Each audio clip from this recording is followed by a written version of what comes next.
here to talk about that and other inspiring things is one of the more inspirational people I know, Christina Sherman, who, if you follow her online, you'll know that she pushes herself to try new things all the time, and I'll leave that to you, Christina.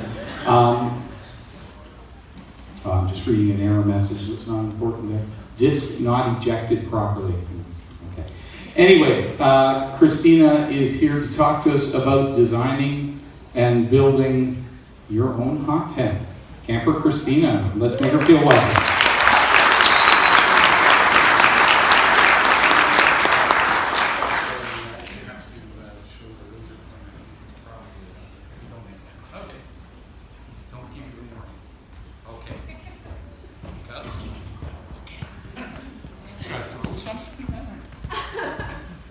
Good morning, everyone. My name is Christina. I'm also known as Camper Christina. I'm really happy to be here today, and big thanks to David Bain for creating this event. What a great place for everyone to get together and talk about winter camping. In 2015, I started a blog called CamperChristina.com, and the reason for that was because I entered a contest that was held by Woods Canada earlier that year to find 2 woods explorers to explore the Trans-Canada Trail and get paid $20,000 for 5 months. Now, I obviously didn't win the contest, but I thought, you know what, I don't need to win a contest to follow my passion and do what I love to do. So I started the blog for a few reasons. One was to inspire other people, to hold myself accountable and make sure that I was living the dreams that I wanted to live. And I'm proud to say that I've posted a blog post every single week for over 3 years now. Haven't missed one. So, in November, I started realizing that my blog posts were starting to look more like Hiker Christina, not Camper Christina.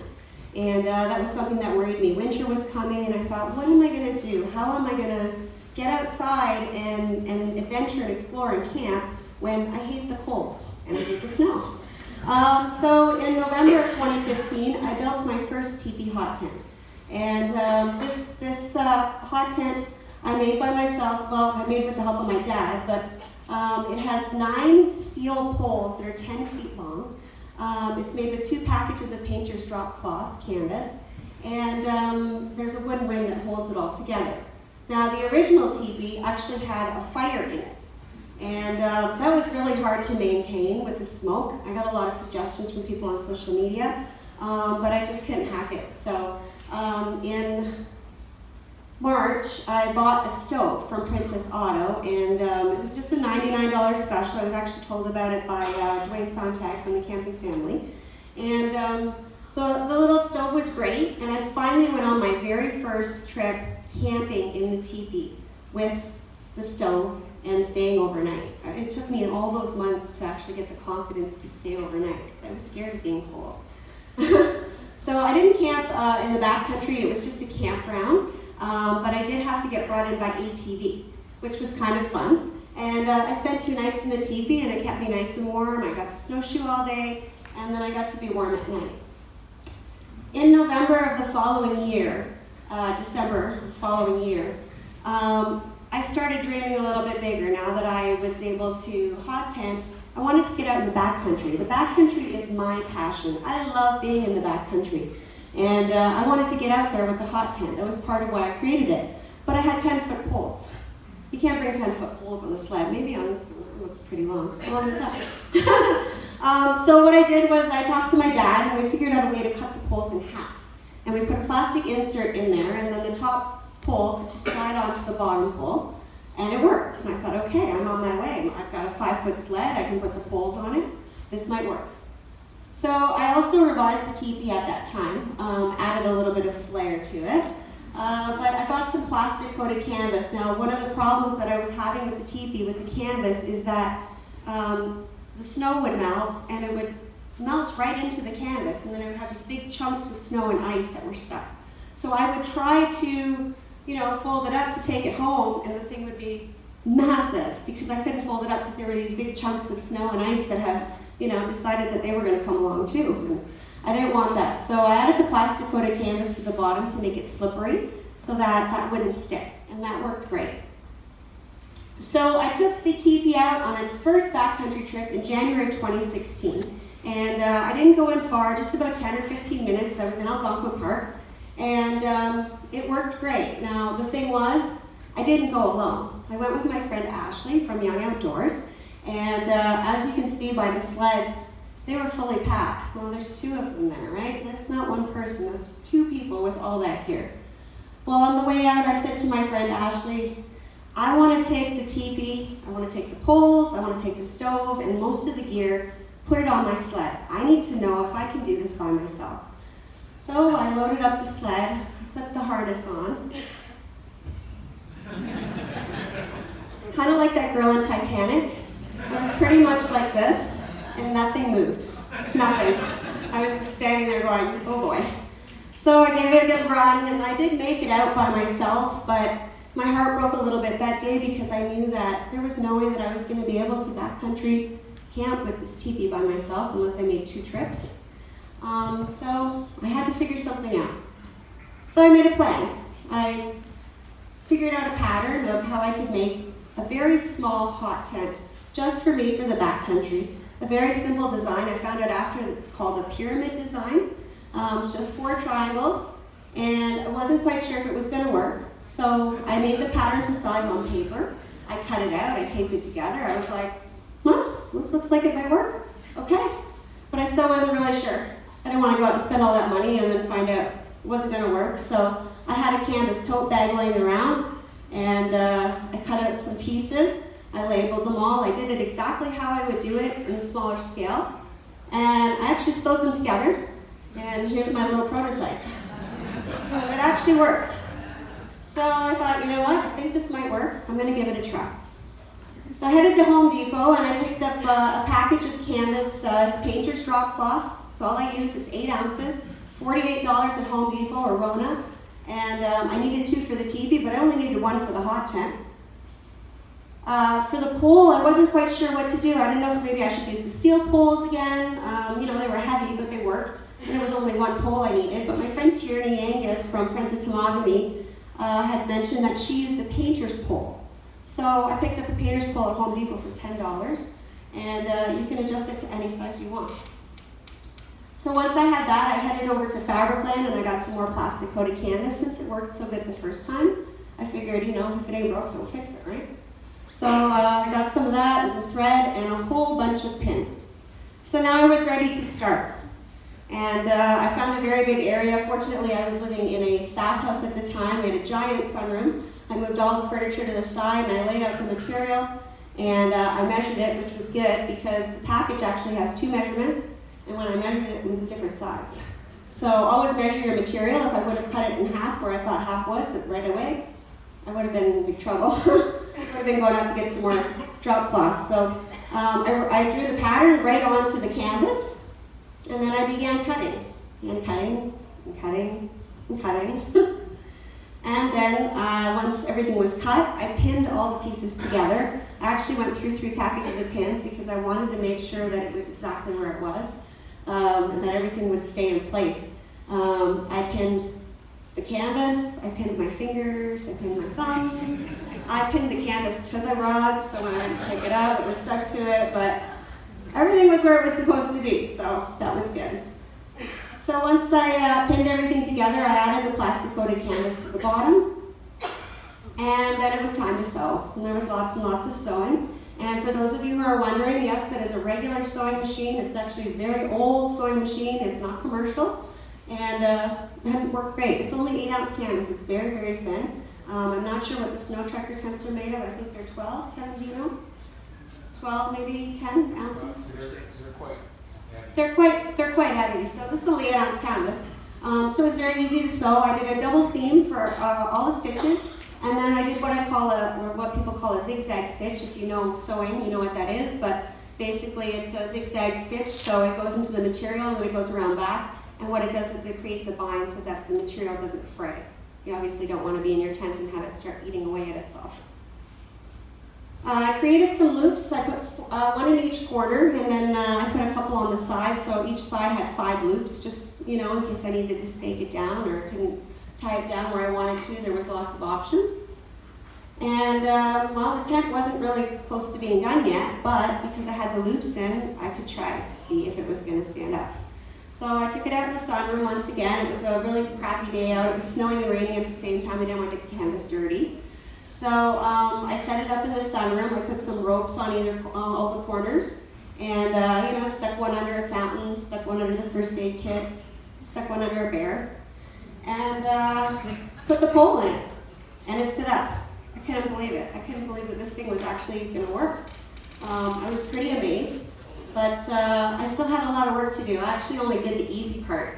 I took the tent outside the next day. I was waiting for some things to come that Canada Post lost. Imagine that.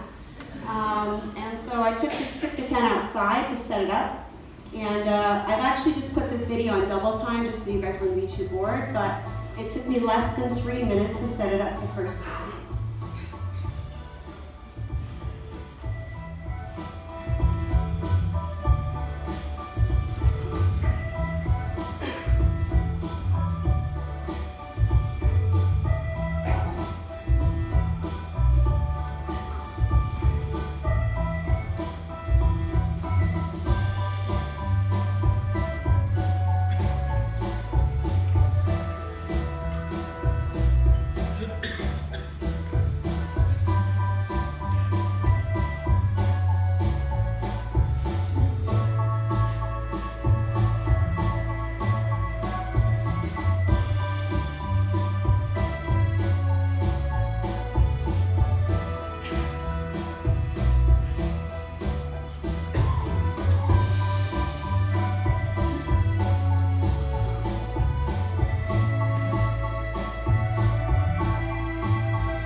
So I was on my way, but I wasn't nearly done. I had a lot of the hard things left to do. I needed to install the zipper, the stove jack, and the flap, the zipper and the flap. I needed to install a band, which I actually just did a month ago. And I needed to waterproof and fireproof the tent. So the first thing that I tackled was the zipper. Zippers are kind of hard for me. When I was in home econ school, I avoided zippers like the plague.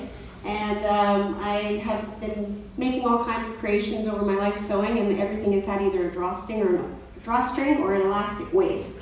Because zippers are scary, but I needed a zipper on the door. I thought it was the best way to, you know, close the door. So I again went to my big box of pins, and I pinned everything very carefully. Pinned it almost as if it was being stitched to make sure it was right.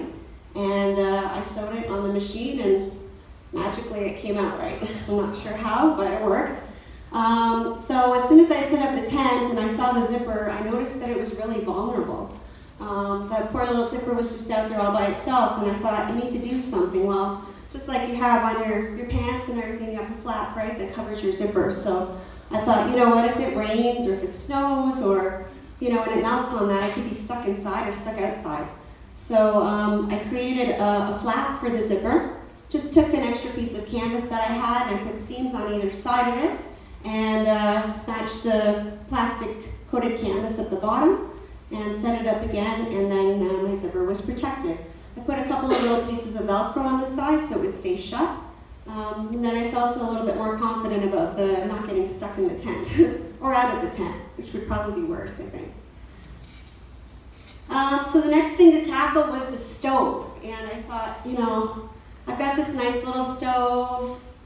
It's okay, it works okay. It's not the greatest stove. It's a great starter stove. It served me well for a long time in the teepee, but it's heavy. I think it weighs about 33 pounds, and it doesn't have a damper, so it's hard to keep the fire going in it. And so what I decided to do was to pick up a new stove. And I started out with the Nyko Alaskan Trail stove that I picked up from Lure of the North. It's a great stove, and they had that in stock at the time, and I needed to finish the tent. So they sent it over, but I actually, after the first trip or two, I realized it was a little bit too big, so I switched to the Nyko Alaskan Junior, and that's 6 inches less in depth. So now there's a little bit more room in the tent, and it's still pretty hot in there, but it's not quite as hot. So now that I had the stove, I could focus on making the stove jack, and that was again something that was very daunting. You know, you can buy the stove jack already made for about 40, I think they're between $40 and $60. And I thought, that's kind of crazy. Why are they so much money? So I found out online that I could get a welder's blanket at Princess Auto, and I could make 6 stove jacks out of it. So I actually cut them into squares, and I made 6 stove jacks, and I kept 2 for myself. And I sold a couple to some people here at the symposium last year. How's your tent coming, Derek? Not very well. No? If anybody's looking for a stove jack, I think Derek might be selling one. And coincidentally, if anyone is building a tent, come see me later, and I might have something for you. So for $25, I had enough to make 6 stove jacks. The only problem with this material, the welder's blanket material, is that it frays like you wouldn't believe. Picture yourself cutting a sweater. The whole thing just comes apart. It's ridiculous.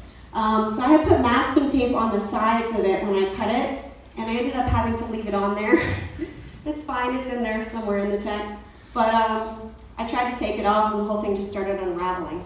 So I just folded it over twice, made a nice seam, and the stove jack was pretty much ready. Now, Canada Post, thankfully, finally found my stove. So they brought it to my house, like 4 days late. And there it was. So I took the tent outside and I set it up. This is, again, another daunting task because you have to put the hole for the stovepipe exactly where it's going to go when the tent is set up, right? You don't want it to be too high or too low. So I took it outside, set it up properly. I made a paper pattern that was the exact same size as the stove jack. And I pinned it on the wall of the tent exactly where I thought that the stove jack should go. Based on where the pipe was. Now the pipe's not going out, there's no hole there. But these pipes are tapered, so they're different sizes as they go on. So you really want to set everything up exactly how you want it, because that's the size of where the pipe is going to be at that location. So I took a Sharpie and I drew a little circle around there, and I knew exactly where the stove jack should go. So I brought it back inside and I put some masking tape around where the paper pattern was. I took the paper pattern off, put the stove jack in its place. Perfect, it's exactly where it needs to be. And then I cut the hole out of the paper pattern, laid it back on top, and then drew the little circle on the stove jack so I knew exactly where to put the hole. Now, cutting the hole was a little bit tricky because, again, we've got this material that frays like crazy, right? So what I did was I zigzag stitched again 3 times in a circle so that I knew that when I cut that piece of material out that it wasn't going to take off and fray like crazy. Once I cut the hole out, I lined it with something called gasket maker or gasket sealant. It's high heat and it's good for, I believe it's 340 degrees Celsius and 550 degrees for the stove jack material. So way above what you would ever need, but for safety reasons, it's good to have. So once I lined the hole with the gasket maker, I put the stove jack back in place and I attached it to the tent. It was pretty much done. I flipped it over and cut out the square of where I didn't need the canvas anymore, and then just sewed a nice little seam. And the only thing I really needed to do after that was to make a stove jack flap. Now, in all honesty, I don't think I'd ever use the tent without the stove because that's really the purpose of having it. But you never know. Maybe I forgot the stove at home or ran out of wood or who knows what. You don't want a big gaping hole in your tent. So I just cut out a piece of material that was a few inches bigger on all sides than the stove jack was, and put some Velcro down each side to hold it shut, and put a couple of pieces on top to hold it open. And that was pretty much it. Most of the tent was complete. Now, I needed to spray the tent with waterproofing spray. I used Woods Canvas waterproofing spray. And the funny thing is that I needed 4 cans of this, cost almost $100. The canvas was $50, so, you know. But it's things you have to do. I really don't want to be sitting in my hot tent with an umbrella and a raincoat on. So I sprayed the tent inside, but I had all the windows open, so I was well ventilated, and coated it as evenly as possible. And once I finished that, I sprayed the tent with fire retardant. Now I've actually done a video, there's a video on my YouTube testing out this stuff. I sprayed a piece of canvas with it and tried to set it on fire, and I couldn't. So it does really work, and it did really give me some confidence. You know, if an ember goes flying off of your pipe or something and lands on your tent, you really don't want to burn up, right? So it's not called a hot tent for that reason. Well, the tent was pretty much ready, so I took it out to Mew Lake. For those of you who don't know, Mew Lake in Algonquin Park is open during the winter. It's a great place to camp. It's a great place to test out your gear. You know, you've got your vehicle right there if you get cold. There's a nice heated bathroom if you need to camp out somewhere, if something goes wrong. And there's always some people around to help you if you need help. So I set up the tent, and I didn't need any of those things because I was roasting in my tent. I was down to my tank top. I think it was about -20 that weekend, and I was cooking here with the door open because I was so hot, I was sweating to death. So I believe I got the tent up to the temperature. I call it a hot tent for a reason. 46 degrees inside. I was pretty warm. So I was ready to take the tent in the backcountry, but I really didn't want to go alone yet. So I talked my friend Sue from Sue's Outdoor Canoe into coming with me, and we took it out to Go Home Lake. We had some trouble setting up the tent.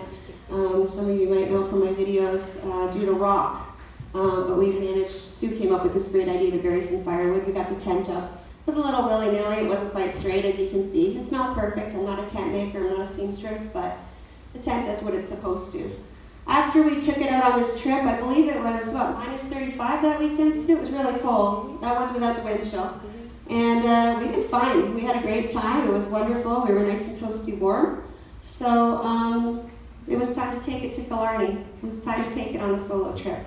And lucky me, I picked Boxing Day last year, which was -33, and it was -44 with the wind chill. So it was pretty cold, but I decided to go. I had a couple days off work, and I thought, let's give it a go. So I took the tent out to Killarney and did my first solo backcountry trip in it, and I made a little video about it, so hope you enjoy it.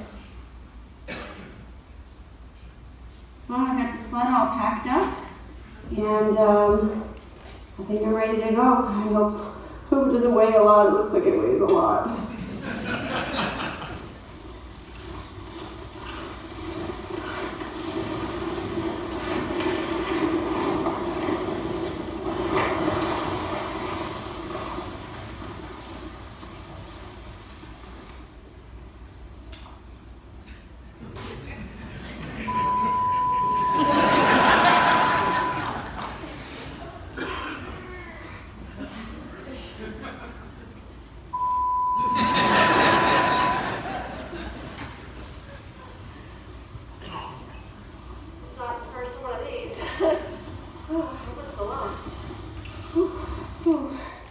I should have filmed that last one instead of the one before. I just literally climbed up a hill on my hands and knees. It was like this. I'm like 50 feet from the site, and of course the sled falls over. Hey, well, my hair's pretty frozen. It's really cold out here, but I'm okay. I set up the tent, and thankfully I'm not on rock, so I staked it down, and I got everything set up, and I just out here collecting some firewood. It was a long, hard pull-in to get up here. There was a hill like this, and I had to take everything off the sled and carry it up individually, and even just doing that was really, really hard. It's supposed to be really cold tonight. I think it's about -30 right now. Got to do a wind chill. I have always wanted to winter camp in Killarney, and so we're checking that off the list today. It's really cold out. I'm a bit of a wuss when it comes to the cold. A lot of you know this, some of you know this, some of you don't, but I'm actually not a fan of the cold at all, or the snow. I like to play in it, I like to go snowshoeing, I like to go skiing, and then I like to be warm. And that's the reason I built this tent in the first place, and I love it because of that. I'm finally getting warm. I've been pretty cold all day, so it's nice to have the stove going. I'm sitting in the hot tent, and I'm nice and warm. The thermometer says it's 29 degrees, so that's pretty good. Reading this book on Killarney. The almond was finally unfrozen enough so that I could open it up and it's cooking very nicely, so breakfast should be ready in a few minutes. Unfortunately, I didn't get to film much because my phone kept shutting off. It's just too cold out here. But got the sled packed up, backpack on, snowshoes on, and I'm out of here. Off I go. Since yesterday, I've been trying to figure out how to get out and avoid that nasty hill that I took yesterday. So I decided that I'm going to walk on the lake. It's just a tiny bit off the shore, just a short little path back to the trail, so I don't have to go down that super steep hill. I'm looking forward to going home and getting into a nice hot bath so I can freeze on my hair. That is cold.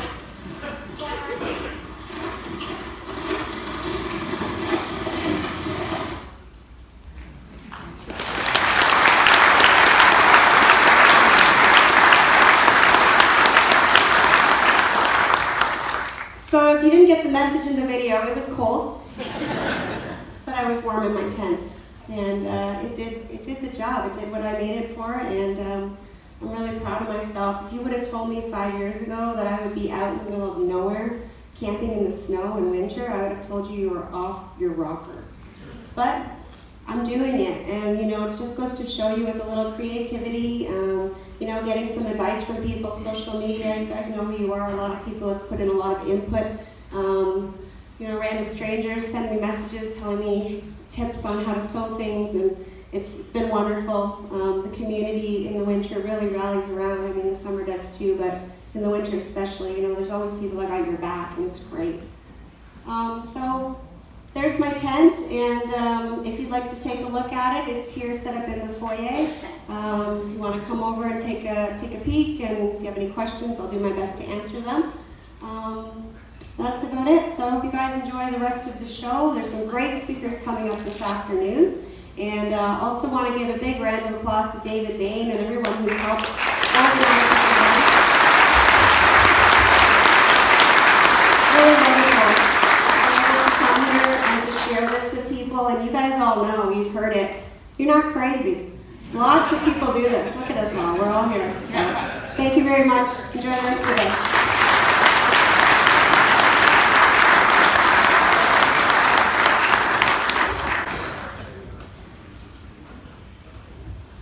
Yeah, we're crazy.